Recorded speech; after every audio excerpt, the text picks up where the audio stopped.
तो hello anime lovers, आप सभी का स्वागत है हमारे चैनल एनीमे फायर में। अगर आप हमारे चैनल पर नए हैं तो चैनल को सब्सक्राइब ज़रूर कर देना, क्योंकि हम आगे भी ऐसे एक्सप्लेनेशन वीडियोस लाते रहेंगे। तो बिना किसी देरी के वीडियो को स्टार्ट करते हैं। तो एपिसोड की शुरुआत में हम एक मेले को देखते हैं, जहां पर वैंग और उसके डैड शॉपिंग कर रहे होते हैं। इसी बीच वैंग को वहां रखी एक लकड़ी की तलवार पसंद आ गई होती है। वहीं दूसरी तरफ एक शॉपकीपर वैंग के डैड को एक नकली तलवार चिपकाने की कोशिश कर रहा होता है, जिसके बाद वैंग के डैड उस तलवार की कीमत पूछते हैं, जिस पर शॉपकीपर उसकी कीमत 80,000 बताता है। जिसे सुनकर वैंग के डैड उस तलवार को लेने से मना कर देते हैं और गुस्से से वैंग को उस शॉप से लेकर जाने लगते हैं।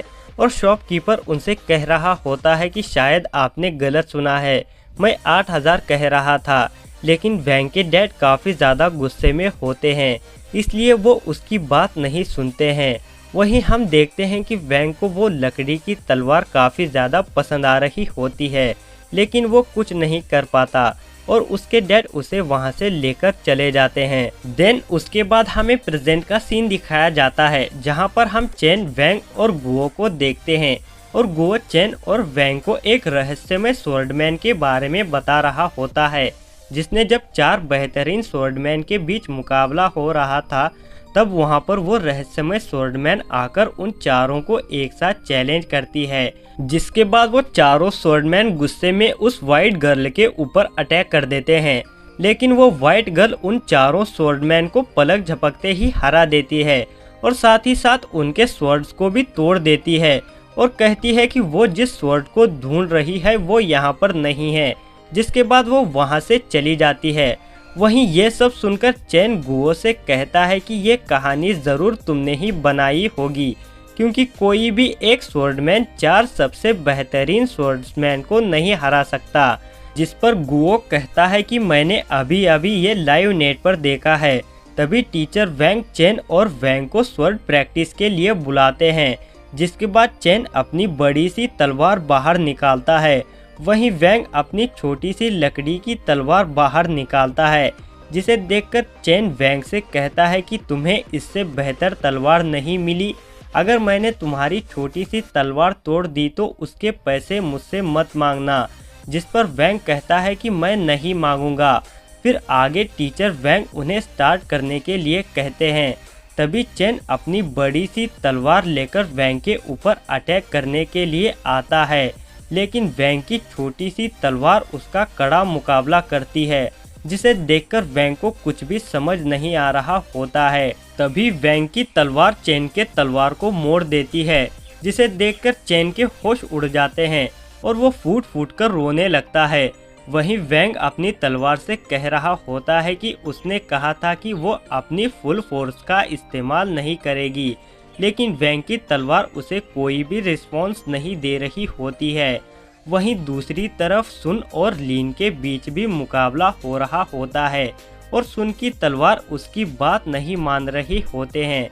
जिसके बाद उसकी तलवार वैंग के ऊपर अटैक करने के लिए बढ़ती है, लेकिन तभी सारी तलवारें वैंग के तलवार के साथ चिपक जाती है। जिसे देखकर चैन वैंग के तलवार को निकालने की कोशिश करता है, लेकिन वैंग की तलवार निकलने का नाम ही नहीं ले रही होती है। और गुओ कहता है कि अचानक से वैंग की तलवार में इतनी सारी मैग्नेटिक फोर्स कहां से आ गई। जिस पर लीन बताती है कि लगता है वैंग की तलवार अपने अवेकनिंग स्टेज पर चली गई है। जिस पर सब लोग उससे पूछते हैं कि अवेकनिंग स्टेज क्या होता है। फिर आगे लीन सबको बताती है कि जब कोई अपनी तलवार को ज़्यादा इस्तेमाल करता है, तब वो अपने अवेकनिंग स्टेज पर चली जाती है। इस स्टेज पर वो गुस्सा और कंफ्यूज होती है, इसलिए वो अपने ओनर की बात नहीं मानती है। तभी सुन लीन से पूछती है कि अगर ऐसा है तो वो एक दूसरे के साथ क्यों चिपक गई हैं। जिस पर लीन बताती है कि जब तलवार अपने अवेकनिंग स्टेज पर होती है, तब वो काफ़ी सारी मैग्नेटिक फोर्स छोड़ती है, जिससे वो अपने अपोजिट जेंडर की तलवार को अपनी तरफ अट्रैक्ट करती है। वहीं सेम जेंडर की तलवार को अपने से अलग कर देती है। जिसे सुनकर चैन कहता है कि इसीलिए मेरी तलवार मुड़ी थी, जिसके बाद सुन कहती है कि अगर हमारी तलवार ऐसी ही चिपकी रही तो हम टेस्ट नहीं दे पाएंगे, जिस पर लिन उन्हें अपने घर चलने के लिए कहती है, क्योंकि वहां पर उसकी बहन जो कि स्वॉर्ड्स को ठीक करने का काम करती है, इसीलिए उसके पास इन तलवारों को ठीक करने का कोई ना कोई रास्ता ज़रूर होगा। जिसके बाद आगे उन्हें पता चलता है कि लिन अपनी बहन के साथ स्वॉर्ड के कब्रिस्तान में रहती है। देन उसके बाद लिन उन्हें अपने बहन से मिलाती है। तभी चेन लिन की सिस्टर से अपनी तलवार ठीक करने के लिए कहता है, जिस पर लिन की सिस्टर पहले उन्हें अंदर आने के लिए कहती है। फिर सब लोग अंदर आने के बाद लिन की सिस्टर चेन के तलवार को देखकर कहती है कि तुम्हें चिंता करने की ज़रूरत नहीं है, ये सिर्फ एक ही साइड से मुड़ी हुई है, इसीलिए मैं इसे जल्दी ठीक कर दूंगी। जिसके बाद सुन भी अपनी और वैंग की तलवार को ठीक करने के लिए कहती है और वैंग उन्हें अपनी तलवार निकालकर दिखाता है। तभी वैंग की तलवार लिन की सिस्टर से जाकर चिपक जाती है, जिससे सुन की तलवारें रोने लगती है और सुन अपने तलवारों से पूछती है कि वो इतना रो क्यों रही है। जिसके बाद लिन की सिस्टर वैंग के तलवार को देखकर कहती है कि वो अपने अवेकनिंग स्टेज में है, लेकिन उसने इससे पहले कभी तलवार से इतनी सारी मैग्नेटिक फोर्स निकलते हुए नहीं देखी थी। इसी बीच वहां पर प्रिंसिपल जू आता है और सभी स्टूडेंट्स को वहां पर देखकर उनसे पूछता है कि तुम सब लोग यहाँ पर क्या कर रहे हो। जिस पर सिस्टर उसे बताती है कि ये सब लोग लिन के दोस्त हैं और यहाँ पर अपनी तलवार ठीक करने के लिए आए हैं। तभी जू की नज़र सिस्टर से चिपकी तलवार पर जाती है और वो सिस्टर से पूछता है कि तुम्हारे पेट पर वो तलवार क्यों चिपकी हुई है। जिस पर चेन कहता है कि इन सब बातों को छोड़ो, क्या आप भी अपनी तलवार ठीक करने के लिए आए हैं।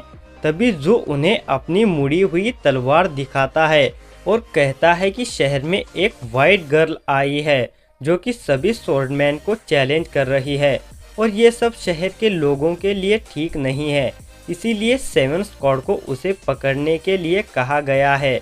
लेकिन उसकी तलवार ने हम सभी की तलवारों को मोड़ दिया। जिसे सुनकर चेन को लगता है कि जिस तरह से तलवारें मुड़ी हुई है उसने ये कहीं देखा हुआ है। तभी गुओ जू से पूछता है कि वाइट गर्ल के पास किस तरह की तलवार थी। जिस पर जू उन्हें बताता है कि उसके पास एक लकड़ी की छोटी सी तलवार थी, जिसमें से काफ़ी तेज़ मैग्नेटिक फोर्स निकल रही थी, जिसकी वजह से उसने हम सभी की तलवारों को अपनी तरफ आकर्षित कर कर मोड़ दिया। जिसे सुनकर सभी लोग वैंग की तरफ देखने लगते हैं, क्योंकि ऐसा ही सेम वैंग की तलवार के साथ भी हो रहा था। तभी जू को एक फ़ोन आता है, जिससे उसे पता चलता है कि वाइट गर्ल फिर से शहर में आ गई है। जिसे सुनकर अपने हीरोज़ भी उनकी मदद करने के लिए कहते हैं, क्योंकि जू और उसके साथियों की तलवारें अब किसी काम की नहीं होती है, इसीलिए जू उन्हें अपने साथ लड़ने के लिए हाँ कह देता है। देन उसके बाद हम वाइट गर्ल को देखते हैं, जो कि कुछ नकाबपोश निंजास के साथ लड़ रही होती है और उनके तलवारें भी मुड़ी हुई होती है। वहीं योशिको ये सब अपने चमचे के साथ दूर से देख रही होती है और योशिको का चमचा कहता है कि हमारे कई लोगों ने वाइट गर्ल के साथ लड़ने की कोशिश की, लेकिन सभी की तलवारें डैमेज हो गई। अगर ऐसा ही चलता रहा तो हमारे वेपन्स ख़त्म हो जाएंगे। तभी एक नकाबपोश निंजा आकर योशिको को बताता है कि सेवन स्क्वाड यहाँ पर आ रहा है। जिसे सुनकर योशिको सभी से यहाँ से निकलने के लिए कहती है। जिसके बाद गुओ, सुन और लिन वाइट गर्ल के ऊपर अटैक करते हैं, लेकिन उसका कोई फ़ायदा नहीं होता। सभी लोग वाइट गर्ल के सामने नहीं टिक रहे होते हैं। वहीं ये सब वैंग, जू और सिस्टर दूर से देख रहे होते हैं और जू कहता है कि इस स्कूल के स्टूडेंट्स काफ़ी ज़्यादा ताकतवर हैं, लेकिन फिर भी वो वाइट गर्ल को नहीं रोक सकते। तो वो वैंग से कहता है कि वो कब अपनी चाल चलेगा, जिस पर वैंग कोई भी रिप्लाई नहीं देता और अपनी तलवार से कहता है कि मस्ती बंद करो, अब लड़ने का टाइम है। लेकिन उसकी तलवार उसकी बात नहीं सुन रही होती है। जिसके बाद सिस्टर भी तलवार से पूछती है कि तुम मुझसे क्यों चिपकी हुई हो। जिस पर तलवार कहती है कि मुझे आप पसंद हो, जिस पर सिस्टर कहती है कि मुझे तो सिर्फ ताकतवर और दूसरों की रक्षा करने वाले ही स्पिरिचुअल बीस्ट पसंद हैं। जिस पर तलवार कहती है कि मैं भी ताकतवर हूँ। तभी वहाँ पर एक बड़ा सा ब्लास्ट होता है जिसकी वजह से सुन नीचे गिरने ही वाली होती है। तभी वैंग उसे पकड़ लेता है। वहीं हम देखते हैं कि गुओ और लीन भी व्हाइट गर्ल के सामने नहीं टिक पाते हैं। जिसके बाद व्हाइट गर्ल लीन के सिस्टर के ऊपर अटैक करने के लिए जाती है। तभी वैंग की तलवार उसे रोकती है जिससे व्हाइट गर्ल की हेड फट जाती है और उसके फेस को देखकर वैंग को कुछ याद आता है। जिसके बाद हमें पास्ट का सीन दिखाया जाता है जहां पर छोटा वैंग अपने डैड को वो तलवार लेने के लिए वापस लेकर आता है और वो लकड़ी की तलवार को खरीद लेता है, लेकिन उस तलवार का कवर शॉपकीपर के पास ही रह जाता है। वहीं प्रेजेंट टाइम में व्हाइट गर्ल को पता चलता है कि वो यही तलवार है जिसे वो ढूंढ रही थी। तभी वैंग अपनी तलवार को पकड़कर व्हाइट गर्ल के अंदर घुसा देता है जिससे वैंग की तलवार और वो व्हाइट गर्ल एक हो जाते हैं। देन उसके बाद अगले सीन में हम जू और वैंग को देखते हैं जहां पर हमें पता चलता है कि जू ने इस बार भी वैंग के लिए सब कुछ संभाल लिया है और सभी को बता दिया है कि उसने व्हाइट गर्ल को पकड़कर जेल में डाल दिया है। लेकिन सच्चाई तो ये है कि वैंग ने व्हाइट गर्ल को उन सारी स्वॉर्ड्स को ठीक करने के काम पर लगा दिया है जिसने उसे मोड़ा था। तो यहीं पर इस एपिसोड का दी एंड होता है। अगर वीडियो ज़रा सी भी पसंद आई हो तो वीडियो को लाइक और चैनल को सब्सक्राइब ज़रूर कर देना, इससे हमें मोटिवेशन मिलती है। तो मिलते हैं आपसे नेक्स्ट वीडियो में।